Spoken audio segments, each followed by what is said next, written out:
सोचो, एक जगह जहां सैर सपाटे की हंसी गूंजती है और ठीक नीचे वक्त अपनी यादें दबाए बैठा है। नमस्ते दोस्तों, आज हम बात करेंगे गोवा की बीच पार्टी और ट्रिप्स के पीछे की असली और सच्ची कहानी।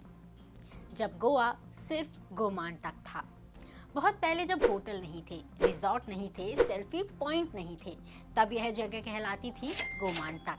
समुद्र, पहाड़ और छोटे गांव, मछुआरे, नावें और समुद्री व्यापार यहाँ की पहचान थी। यह धरती हमेशा समुद्र से घिरी रही।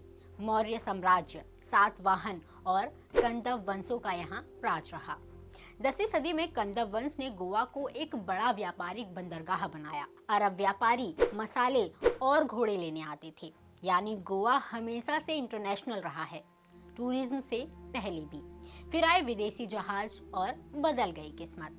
1510 में एक कमांडर अफोंसो डी अल्बुकर्क ने गोवा पर कब्जा किया और फिर गोवा बन गया पोर्टुगीज कॉलोनी इन इंडिया।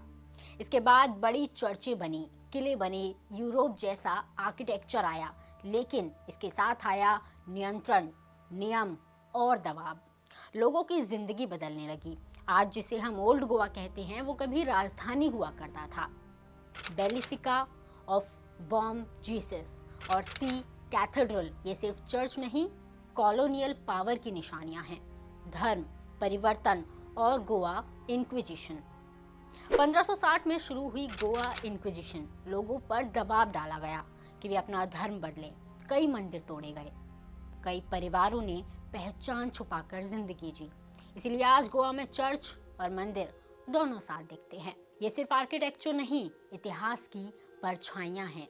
समय बीतता गया, लेकिन दिलों में एक बात जलती रही, आज़ादी।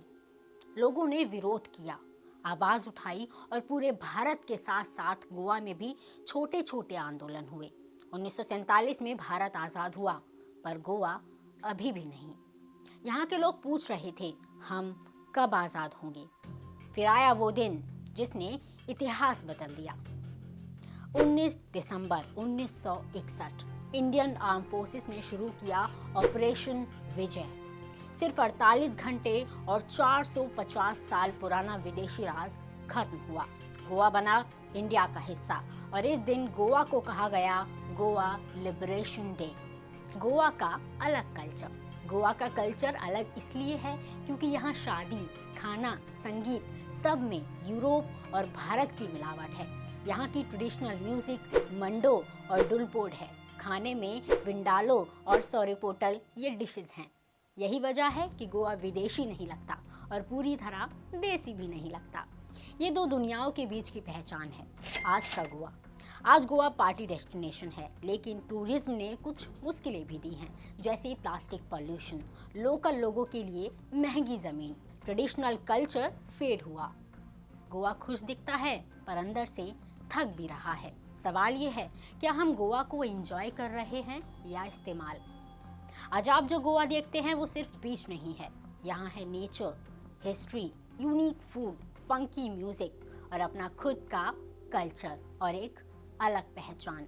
यहाँ की भाषा है कोंकणी। यहाँ का वाइब इंडिया प्लस यूरोप का कॉम्बिनेशन है। गोवा सिर्फ घूमने की जगह नहीं है, यह याद दिलाता है कि हर मुस्कान के पीछे एक जंग छुपी है। अगर गोवा बोल सकता तो शायद कहता, आज तो मुझे बीचेस, पार्टीज और हॉलीडेज में देखते हो, लेकिन मेरी रेत में सदियों का इतिहास है। मेरी हवाओं ने जहाज भी देखे हैं और आज़ादी का झंडा भी। जहाँ तुम सुकून ढूंढते हो, कभी लोग यहाँ अपनी पहचान बचा रहे थे।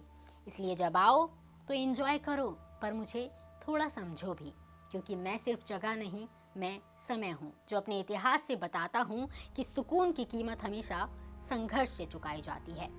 अगर इस कहानी ने आपको कुछ सिखाया तो लाइक करो, शेयर करो और सब्सक्राइब करो। कमेंट में हमें बताओ, क्या आप गोवा को सिर्फ पार्टी डेस्टिनेशन समझते थे या इतिहास के बारे में भी जानते थे?